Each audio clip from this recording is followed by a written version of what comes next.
আপনি কি জানেন কিনা জানি না, দুর্নীতির জন্য বাংলাদেশ ১ নম্বর। এটা আপনার জাতিসংঘ থেকে এটা বলা হয়েছে। আনাম পৃথিবীর জন্য বিশ্বে বর্তমানে ২৯৩টি দেশ রয়েছে। হ্যাঁ? তো এই পৃথিবীতে ২৯৩টি দেশের মধ্যে বাংলাদেশ দুর্নীতির জন্য ১ নম্বরে রয়েছে। এর কারণটা কি? দেখেন, বর্তমানে কিন্তু পৃথিবীতে খ্রিস্টান ১ নম্বর, দ্বিতীয় ধর্মাবলম্বী হচ্ছে আপনার মুসলমান।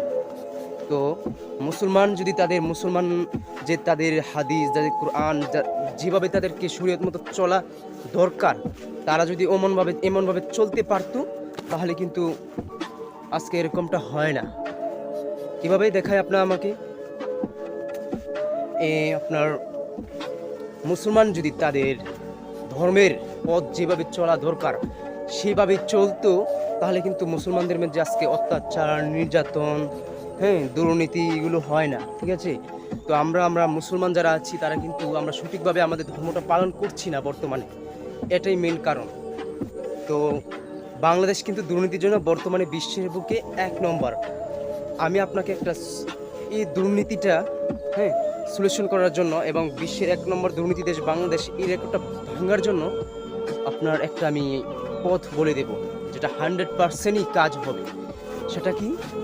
সেটা হচ্ছে আপনার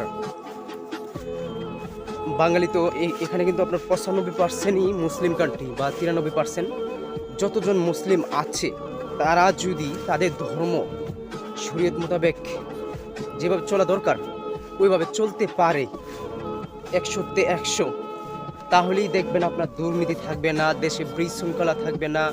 হ্যাঁ, এই আপনার মারামারি, কাটাকাটি, অশৃঙ্খল রাজনীতি এগুলো থাকবে না ভাই। কারণ আপনি যদি আপনার ধর্ম ভালো করে এটা পালন করেন, এগুলো আপনি নজরই দেবেন না। আর তখনই দেখবেন আপনার, হ্যাঁ, আপনার দেশে আর দুর্নীতি থাকবে না, দুর্নীতিটা উঠে যাবে। আর বিশ্বের বুকে বাংলাদেশের যে রেকর্ড, বিশ্বে দুর্নীতি ১ নম্বর, এটাও উঠে যাবে। এটা একমাত্র পথ। ৯৩% মুসলমান দেশে সবাই যদি তাদের ইমানকে মজবুত করে ৫ ওয়াক্ত নামাজ পড়ে ইমান মজবুত রাখে, তারপর আপনার শরীয়ত মোতাবেক চলে, কোরআন হাদিস মোতাবেক চলে, তাহলেই দেখবেন দুর্নীতি সব উঠে গেছে, একদম পানির মতো পরিষ্কার। ১ মাসের মধ্যে দেখবেন বাংলাদেশে শান্তি প্রতিষ্ঠিত হয়ে গেছে। হ্যাঁ, এটা বাস্তব প্রমাণ যদি আপনাকে আমি দেখাই, আমাদের পাশের দেশেই আফগানিস্তান ২৫ বছর রাশিয়া, আমেরিকা তাদেরকে অত্যাচার, নির্যাতন করে আপনার তাদেরকে শাসন শোষণ করে।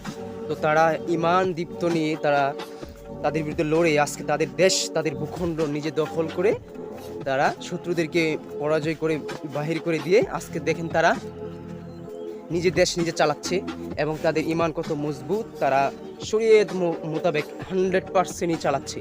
এতে দেখেন তাদের রেমিটেন্স ও তাদের আপনার যে টাকার পরিমাণ, এটা কিন্তু বেড়ে গেছে, আমাদের বাংলাদেশ থেকে অনেক বেড়ে গেছে। আগে কম ছিল, এখন অনেক বেড়ে গেছে। আর তাদের দেশে গিয়ে দেখেন এখন কত শান্তি, একটা নারী যখন বাইরে যায় কত শান্তিতে থাকতে পারে। হ্যাঁ, তাদের দেশে এত নিরাপত্তা। তো তাদের আল্লাহর রহমত বরকত নাজিল হচ্ছে। যেখানে আগে আপনার সবজি হতো না, ফুল ফল হতো না, এখানে আজ হচ্ছে। তো সবই হচ্ছে ওই যে আপনার ভালো করে যে নিজের ধর্ম পালন করা, এটাই হচ্ছে মেন কারণ। তো আমরা বাঙালিদের এই স্বভাবটা পরিবর্তন করতে হবে, যে বিশৃঙ্খলা, দুর্নীতি, আখলাক এগুলো ভালো করা। হ্যাঁ, এগুলো পরিত্যাগ করে আখলাক ভালো করতে হবে, ইমানকে আর মজবুত করতে হবে। তাহলে দেখবেন হয়ে যাবে ইনশাল্লাহ। আমাদের বাংলাদেশ আর দুর্নীতির জন্য বিশ্বে ১ নম্বর থাকবে না। আর বাংলাদেশটা দেখবেন ধীরে ধীরে সিঙ্গাপুর, ব্রুনাই, মালয়েশিয়ার মতো উন্নত হয়ে যাবে ১০০%।